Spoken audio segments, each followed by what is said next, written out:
कक्षा 5वीं वाले सभी विद्यार्थियों के लिए आ चुका है सेट नंबर बी वाला, जो कि आपकी एग्ज़ाम में पूछा जाएगा। सेट बी आपको मैं बताऊंगा, तो सभी विद्यार्थी वीडियो को अंत तक देखेंगे, क्योंकि जो पेपर मैं आपको बताऊंगा 24 फरवरी का पेपर है आपकी स्क्रीन के सामने, हिंदी विषय का। ध्यान रखना है सभी मेरे प्यारे विद्यार्थियों को।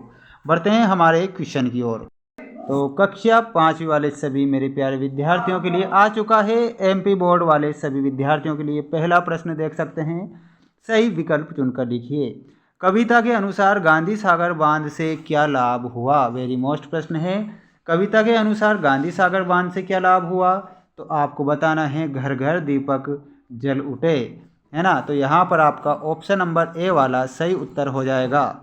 अगला क्वेश्चन है, और राजा भोज और राजा विक्रमादित्य की गाथाएं कहाँ गाई जाती है? राजा भोज और राजा विक्रमादित्य की गाथाएं कहाँ पर गाई जाती है?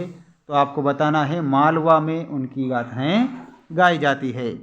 अगला क्वेश्चन है, राजेंद्र अनुरागी का जन्म हुआ था। राजेंद्र अनुरागी का जन्म कब हुआ था? तो यहाँ पर आपका करेक्ट उत्तर हो जाएगा 16 फरवरी 1931 को राजेंद्र अनुरागी का जन्म होता है। प्यारे विद्यार्थियों, सभी को चैनल को सब्सक्राइब करना है, क्योंकि जो पेपर आपको बताए जा रहे हैं आपके सिलेबस के आधार पर, जो कि वेरी मोस्ट है। देश विदेश तक पहुँचे हैं, तो देश विदेश तक कौन पहुँचे? मंत्र, वन, विद्युत यंत्र या फिर अवशेष? यहाँ पर आपका हो जाएगा विद्युत यंत्र विल बी करेक्ट आंसर। कविता में घर घर दीप उजाले किस अर्थ के लिए प्रयोग हुआ है? तो यहाँ पर आपको जो करेक्ट उत्तर बताना है वो हो जाएगा ऑप्शन नंबर बी, घर घर में बिजली पहुँचना। नेक्स्ट क्वेश्चन दिया गया है आपकी स्क्रीन के सामने, जिसमें आपको रिक्त स्थानों की पूर्ति करना रहेगा। पहला प्रश्न है, हम सबकी प्रिय हमजोली खालिस्तान बनी हुई थी, तो कौन बनी हुई थी? तो यहाँ पर आप बताएंगे हिंदी। तो यहाँ पर आपका करेक्ट उत्तर हो जाएगा हिंदी। ठीक, पहले का आंसर में आप इस प्रकार से हिंदी लिख लीजिए अपनी कॉपी में। अगला क्वेश्चन दिया गया है, प्रसिद्ध बौद्ध स्तूपों के लिए को जाना जाता है, तो किसे जाना जाता है? सांची को जाना जाता है। तो यहाँ पर बौद्ध स्तूपों के लिए सांची को जाना जाता है, तो सांची आपका सही हो जाएगा।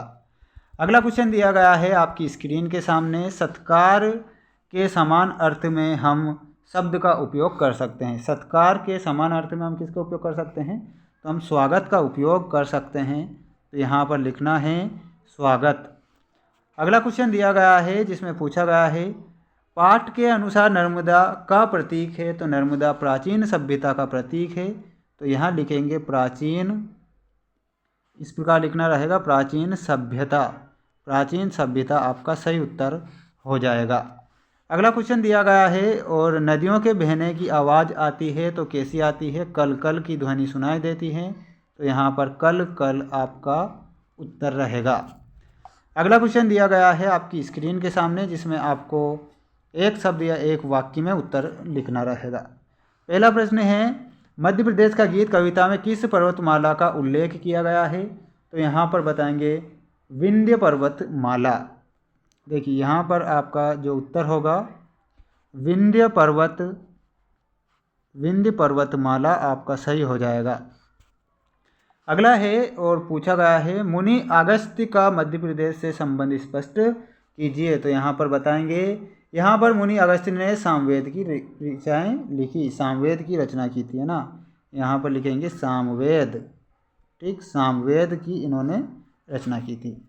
अगला है, अपने जिले शहर के किसी एक प्रसिद्ध स्थान का नाम आपको लिखना है और कमेंट बॉक्स में बताना है सभी विद्यार्थियों को।